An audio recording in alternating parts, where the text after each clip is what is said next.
అని అసలు చంద్రగుప్త మౌర్యులు ఎవరు? చాణక్యుడు చంద్రగుప్త మౌర్యుని ఎలా కలుసుకున్నాడు? వీరిద్దరూ కలిసి మౌర్య సామ్రాజ్యాన్ని ఎలా స్థాపించి ఉండి ఉంటారు? ఇదంతా తెలియాలంటే మనం ఈ వీడియో లాస్ట్ వరకు చూడాలి. ఓకే. చంద్రగుప్త మౌర్యుడు భారతదేశాన్ని ఏకం చేసిన తొలి మహాచక్రవర్తి.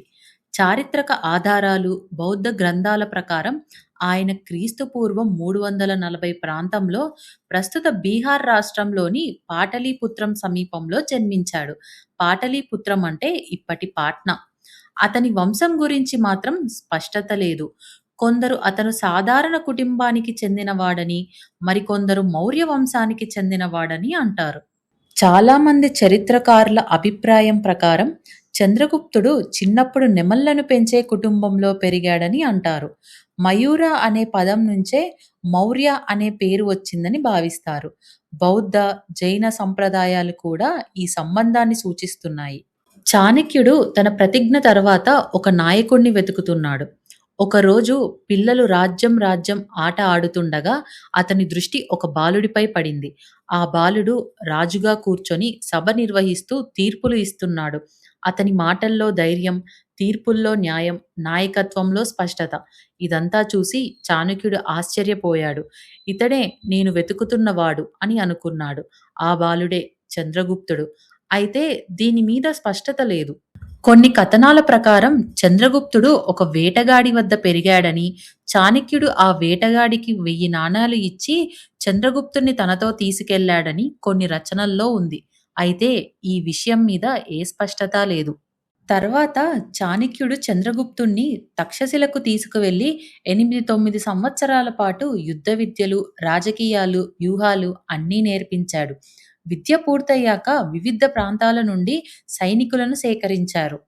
నందవంశాన్ని ఓడించడానికి కేవలం సైన్యం సరిపోదని చాణక్యుడికి బాగా తెలుసు. అతనికి కావలసింది ధనం, వ్యూహం, ప్రజల మద్దతు.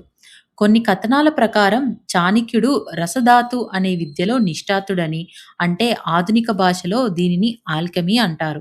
అంటే రసాయన ప్రక్రియల ద్వారా లోహాలను బంగారంగా మార్చే విద్య.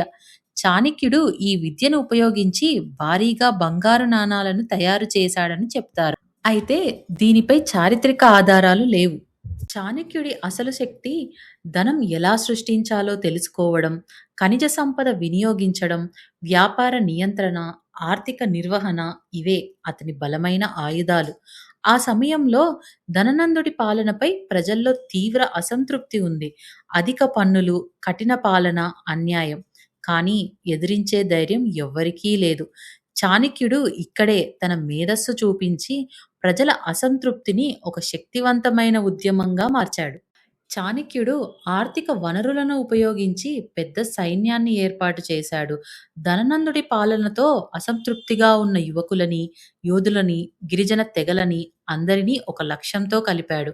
కొన్ని రచనల ప్రకారం చంద్రగుప్తుడి సైన్యం సుమారు 6 లక్షల మంది వరకు పెరిగిందని చెబుతున్నాయి. ఇంత భారీ సైన్యంతో చాణక్యుడు మరియు చంద్రగుప్తుడు యుద్ధానికి సిద్ధమయ్యారు. చాణక్యుడి ప్రతిజ్ఞ తర్వాత అతని ప్రతి అడుగు ఒక వ్యూహం. చాణక్యుడు మరియు చంద్రగుప్తుడు సైన్యాన్ని సిద్ధం చేశారు, కానీ మొదటి ప్రయత్నంలోనే విజయం సాధించలేదు. మహావంశ భాష్యం ప్రకారం చంద్రగుప్తుడు తొలిసారి నేరుగా నందవంశ రాజధాని అయిన పాటలీపుత్రపై దాడి చేశాడు. కానీ ఆ యుద్ధంలో అతను ఓడిపోయాడు. ఒకరోజు చంద్రగుప్తుడు ఒక గ్రామంలో ఒక తల్లి తన పిల్లవాడిని మందలిస్తున్న మాట విన్నాడు. ఆ పిల్లవాడు అన్నం తింటూ మధ్యలో మాత్రమే తిని అంచులని వదిలేస్తున్నాడు. అప్పుడు తల్లి ఇలా చెప్పింది, "నువ్వు కూడా చంద్రగుప్తుడిలా చేస్తున్నావు. సరిహద్దులను గెలుచుకోకుండా నేరుగా రాజధానిపై దాడి చేస్తున్నావు" అని అనింది. ఆ మాట విన్న చంద్రగుప్తుడికి పెద్ద బోధ అయ్యింది. తన తప్పు తెలుసుకున్న చంద్రగుప్తుడు ముందుగా సరిహద్దు ప్రాంతాలను జయించడం, ఒక్కో ప్రాంతాన్ని తన ఆధీనంలోకి తీసుకోవడం, క్రమంగా శక్తిని పెంచుకోవడం మొదలుపెట్టాడు. అయితే ఇక్కడ మరొక తప్పు జరిగింది. మొదట్లో స్వాధీనం చేసుకున్న ప్రాంతాల్లో పాలనను బలంగా ఏర్పాటు చేయలేదు. దీంతో ఆ ప్రాంతాల పాలకులు తిరిగి శక్తిని కూడగట్టి వెనుక నుంచి దాడి చేశారు. అప్పుడు చాణక్యుడు తన వ్యూహాన్ని మార్చాడు. ప్రతి ప్రాంతంలో దండులు ఏర్పాటు చేశాడు. పాలనను పటిష్టం చేశాడు. శత్రువుకు అవకాశం ఇవ్వలేదు. ఇప్పుడు సైన్యం బలంగా ఉంది. వ్యూహం పక్కాగా ఉంది. ప్రతి దిశలో ఆధిపత్యం ఏర్పడింది.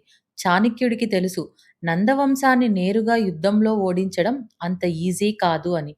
ఎందుకంటే వారి వద్ద భారీ సైన్యం ఉంది. అపార సంపద ఉంది. బలమైన కోటలు ఉన్నాయి. అందుకే చాణక్యుడు యుద్ధాన్ని కాదు, వ్యూహాన్ని ఎంచుకున్నాడు. మొదట చాణక్యుడు చిన్న చిన్న రాజ్యాలతో స్నేహం కుదుర్చుకున్నాడు.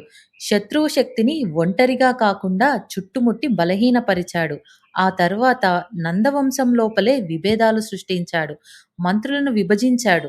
విశ్వాసాన్ని దెబ్బతీశాడు. అంతర్గత బలాన్ని కూల్చాడు. మరింతగా వారిని ఆర్థికంగా దెబ్బకొట్టాడు. పన్నులపై ప్రజల్లో అసంతృప్తి పెంచాడు. వ్యాపార మార్గాలను నియంత్రించాడు. ఇప్పుడు అతని ప్రతి అడుగు ఒక వ్యూహమే. చివరికి చంద్రగుప్తుడు నందవంశ రాజధాని అయిన పాటలీపుత్రను ముట్టడించాడు. యుద్ధం తీవ్రంగా సాగింది. కానీ ఈసారి చాణక్యుడి వ్యూహం తప్పలేదు. చివరికి ధననందుడు ఓడిపోయాడు. కొన్ని కథనాల ప్రకారం అతను యుద్ధంలో మరణించాడు లేదా రాజ్యం వదిలి పారిపోయాడు. ఈ విజయంతో చంద్రగుప్తుడు సింహాసనం అధిరోహించాడు. మగధలో కొత్త యుగం ప్రారంభమైంది. అదే మౌర్య సామ్రాజ్యం.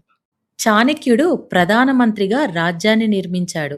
నాయకత్వం, ఒక గురువు చూపిన మార్గం ఒక బాలుడిని మౌర్య సామ్రాజ్యాధినేతగా నిలబెట్టాయి. ఇదే ఒక సామాన్య బాలుడిని ఒక సామ్రాజ్యాధినేతగా నిలబెట్టిన కథ. ఈ స్టోరీ మీకేమనిపించిందో కమెంట్ బాక్స్లో కమెంట్ చేయండి. మా ఈ ప్రయత్నం మీకు నచ్చినట్లయితే లైక్, షేర్ అండ్ సబ్స్క్రైబ్.